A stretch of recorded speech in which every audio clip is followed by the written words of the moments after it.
They were an ordinary couple. From the looks of it.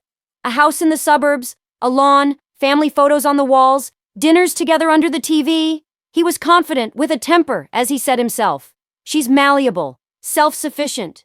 Neighbors used to say, "He's the man of the house." And she just smiled so that no one guessed how many times she had to hide her tears in the bathroom. He commanded, all the time, how to sit, what to wear, when to talk, and when to be quiet. In public, he was charming. In the house, he was a shadow from which there was no hiding. She never crossed him. She said, "Yes, darling. Of course, my favorite." But something was building up inside, day after day, year after year. And then, one morning, he woke up to a cold surface. The ceiling was somewhere as far away as the sky. There was no blanket in sight, only the giant fibers of the fabric on which he lay. He jumped up and realized he was no more than 10 centimeters tall. Everything around him had become monstrously huge. And she was standing next to him, full height, with a cup of coffee and the same expression on her face that she usually had when she scrubbed the floor. Calm, indifferent. "Finally awake," she said without bending over. He screamed, started to beg, but her eyes didn't waver. "Now you won't forget who's in charge of the house." She took it with 2 fingers and put it in the saucer, right into the remains of last night's soup.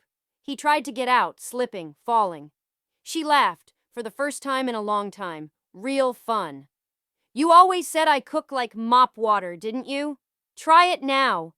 Take a big bite. You'll like it." He coughed and choked, and she watched. Then she brought in the hamster cage.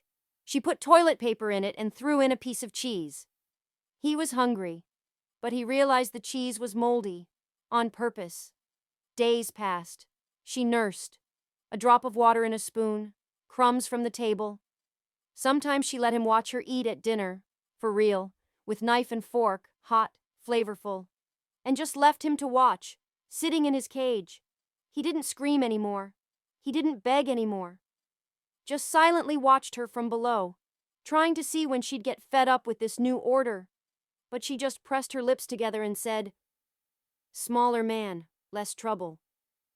Sometimes she took him with her, in her purse, showed him to her plants as if he were a pet. In the evenings, she'd put a mirror in front of him so he could see how pathetic he looked. She'd say, "Now you're like you always were on the inside. I've just been looking at you from the bottom up for too long." One morning she came to the cage with a different expression on her face. Not with a sneer, not with coldness, with something akin to weariness.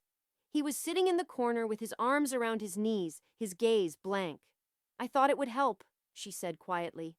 "I thought you'd change, understand, feel something. But I think you just broke." He looked up. For the first time in a long time, hope. Small, like himself, but warm. He walked over to the bars, grasped them and whispered, "I get it. I really do. I'm sorry. Give me a chance.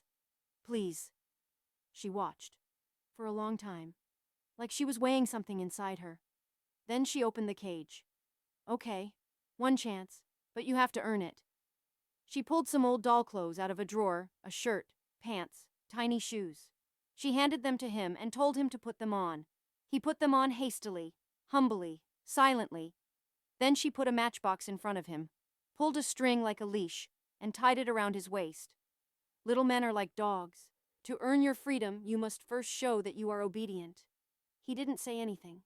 He nodded. He thanked. He crawled across the floor on a leash, licked crumbs of bread from her palm, obeyed commands. Sit, stand, wag your tail. She praised him like a puppy, and every time he did well, she added, almost ready to forgive you. A few days passed like that. He began to believe that it would all be over soon, that she would give him a serum, or tell him a spell, or just lift him up to her heart and tell him it was all in jest.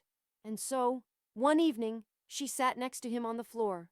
The light was soft, warmth from the fireplace. She stroked his head with her little finger. "You know," she whispered, "maybe you do deserve a second chance. Maybe I really was cruel. Maybe it's worth it to get you back." He froze, choked. Tears welled up in his eyes. "Yes," he whispered. Yes, please. She lifted him in the palm of her hand, looked intently, for a long time. Then she smiled, a warm, genuine smile, and at that moment she dropped it into a cup of milk.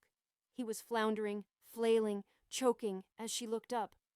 But you know, she said coldly, then you'll be big again, and that means you'll be dangerous again.